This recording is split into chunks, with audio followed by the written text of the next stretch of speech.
Save your prayers. God is not here with us now. There is only the darkness here, and your death.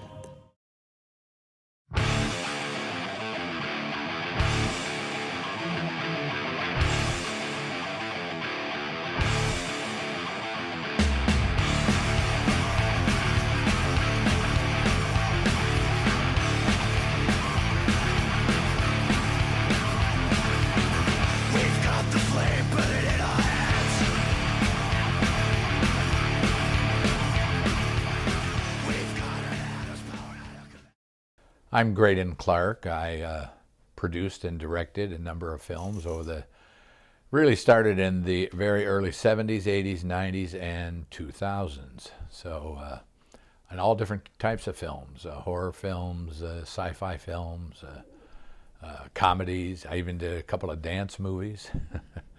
And so now we're going to answer some questions and fire ahead. Without Warning is just been released on Blu-ray DVD. Believe it or not, the picture is over 30 years old. I made it in the winter, December actually, of 1979. It was released in 1980. So that's what, 34 years, I guess, before it got a home video release of any kind in the United States. What happened was I had produced 6 other films. Without Warning was my 7th film that I produced and directed. Totally, I have directed and produced 20 films. Most of them I have written myself. Some I had co-writers on. A couple were projects where I was just hired to be the director. But Without Warning, as I say, was my 7th film. And my 6th film was a picture called Angel's Brigade, and I was fortunate enough to have Jack Palance in that. And I've just finished an autobiography called On the Cheap, My Life in Low-Budget Filmmaking. And I think the title kind of describes my career, and that is On the Cheap. I made a lot of films over a number of years, but almost all of them, in fact all of them, were done on the cheap, were very low-budget films. Well, in I'm going to say October of 1979, maybe late September, I came across a script called, at that time, The Alien. A friend of mine had been trying to produce it, but he was not having any luck, and he asked me if I would take a look at it with the intent of possibly, if I liked it, that I could take over the production. So I read the script, and I liked it. It was really quite good. And I was fortunate enough at the time to be able to raise financing, but I only was able to raise $150,000, which in those days, things had to be shot on film. There was no digital photography. So you had to pay for raw stock, and you had to pay for film processing and printing, which was approximately $35,000. And the script had 2 very good parts for character actors. And as I said, I did a picture with Jack Palance before this, Angel's Brigade, and when I did a major rewrite on the script. And when I was doing the rewrite, every time I would come to a line for this particular character, Jack Palance's face would just leap off the computer screen for me. And so I wanted to get Jack Palance. Now, I only had $150,000, and I had worked with Jack before, but I wasn't certain whether he would want to work with me again, because when you do a low-budget picture, you have to work very quickly. Time is your enemy. And in the picture that I did previously, I had Jack for 1 week. We shot the picture in a little over 3 weeks, 3.5 weeks. And this picture I was going to make in 3 weeks, and I needed Jack to work for me for 1 week. So I contacted Jack's agent and asked him if Jack would be willing to work with me again. And he said, well, let him get the script to Jack. Jack said some nice things about me, so he was at least willing to read the script. So anyhow, I got the script to the agent, who got the script to Jack Palance, who at that time was living, he was living in the East, I think in Pennsylvania. And I was in Los Angeles, and that's where I was going to make the film. I got him the script, and the agent got back to me and said Jack would be happy to do it. He wanted $50,000 for 1 week. Well, I only had $150,000 to make the picture, and as I said, about $35,000 I had to go to lab and processing. But I wanted Jack. I knew he would be great in the role. So I agreed to it. Then there was another role in the picture of kind of a crazy Vietnam vet who I wanted to put a recognizable actor in that role as well as having Jack. Excuse me. I wanted to put a recognizable actor in that role as well as having Jack.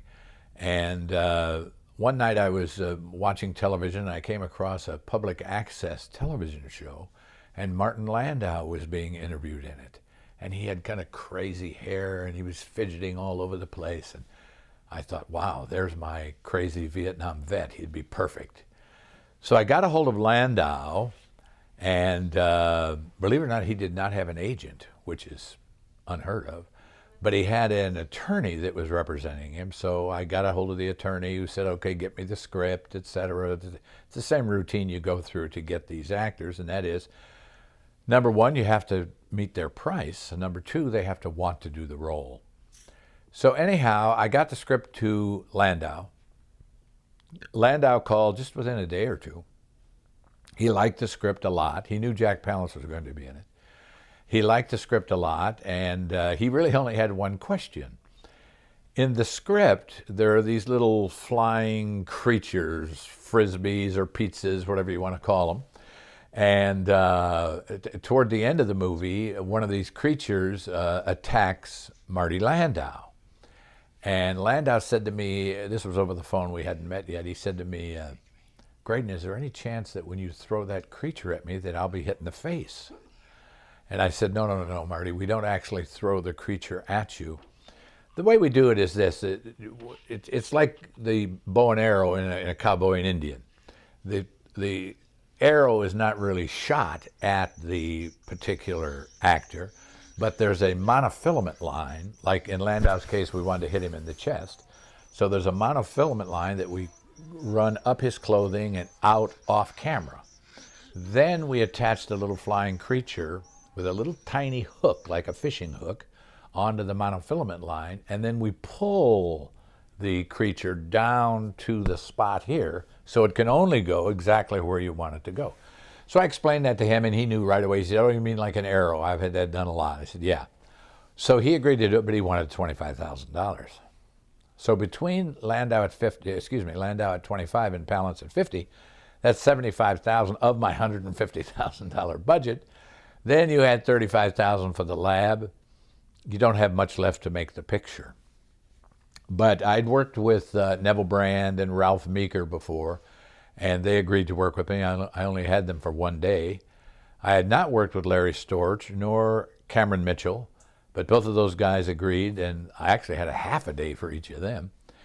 But I was very, very lucky throughout my career to have recognizable actors work with me. And I take a little pride in that a number of them have worked with me more than once. Landau twice. Right after I did Without Warning, I did another sci-fi picture called The Return, and Marty was kind enough to work with me in that. And Palance I'd worked twice with, and George Kennedy, all 3 Academy Award winners I worked twice with, and Joe Don Baker 3 times, and Neville Brand 4 times, Ralph Meeker twice. So very, very lucky I was to have those kind of actors working with me throughout my career. And what I found is that with really experienced actors, you can just go to them and whisper something in their ear. Maybe, Jack, if you could do it this way or that way. And they'll know immediately what you're saying, and maybe more importantly, why you're saying it. And every time they would agree, okay, sure, Greydon, fine. And sometimes an inexperienced actor, you have to show them more, work a little more with them, just because they lack the experience. So I always tried to put recognizable name actors in all of my films. Usually, almost always, as is the case in Without Warning, they played not secondary parts, but they played the character parts. The leads in the pictures were almost always young people. And young people, almost by definition, are inexperienced. If you do find somebody who is young and experienced and has a name, their fees are astronomical, 5 or 6 or 10 times what my total budget would be. So I would always cast young, inexperienced actors for the leads, if you will, and then I would try and cast the best character actor, the biggest name I could possibly afford, for the other roles in the picture. Now, in Without Warning, I was very lucky in that during casting, what happens is I have an assistant of mine pre-interview people, and they may interview, I don't know, a dozen or so for each role, and they whittle it down to usually 2 or 3 that they think I would be interested in. So, those are the people they bring back to meet the director, in this case myself. So I'm sitting in the casting room with my assistant, and he says to me, he says, now this next guy has no experience at all, but he's kind of an interesting looking fellow. I think you might like him. The door opens and in walks a young David Caruso. David had fire red hair and had a sense about him that was, for lack of a better word, like Peck's bad boy. He was kind of a goofy kid who seemed very relaxed. He had not worked. And I liked him very much, and I gave him a role. That was the first role he ever had, so it got him into Screen Actors Guild, and of course he's had a wonderful career. Incidentally, often people ask me, can you tell when a young actor is going to be successful or not? And my answer is absolutely not. Because I may think that somebody is terrific and really good, and they'll never work again. Or somebody else I think, oh, geez, that poor guy, he should get out of the business, and he turns out to be a big star. That was not the case for David Caruso, because I did feel that he had potential, and he certainly has fulfilled it. But Without Warning, as I say, was shot in 3 weeks in December of 1979.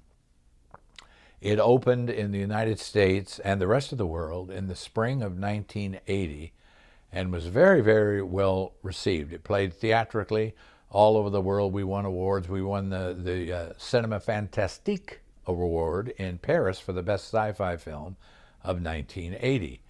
And it's one of my films, well, not necessarily the most, but one of the most that people most ask me about, because it's kind of a blend between sci-fi and horror and adventure, and it has a good story. When I got the original script, the alien used a bow and arrow. He had come from another planet to hunt humans for sport, which that I liked very much.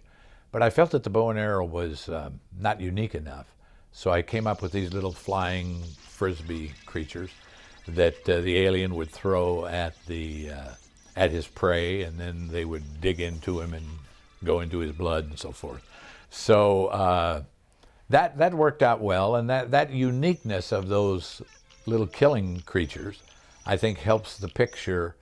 And incidentally, the guy that played the alien in Without Warning, Kevin Peter Hall was his name, was the same actor who played the alien in Predator. And our picture, Without Warning, was at least 2, maybe 3 or 4 years prior to the Predator. In fact, Arnold Schwarzenegger once gave an interview when he was promoting the Predator, and he said, did you ever see a little picture called Without Warning? It's a good little picture. Well, ours is kind of the same subject matter. A hunter comes from another planet and hunts human beings. So my book, I'll plug it for a minute here, On the Cheap, My Life in Low-Budget Filmmaking, is available on my website, GreydonClark.com. It's, of course, on Amazon and Kindle and all those other things. But if you go to the website, you can pick up DVDs, and I sign everything and photos and so on.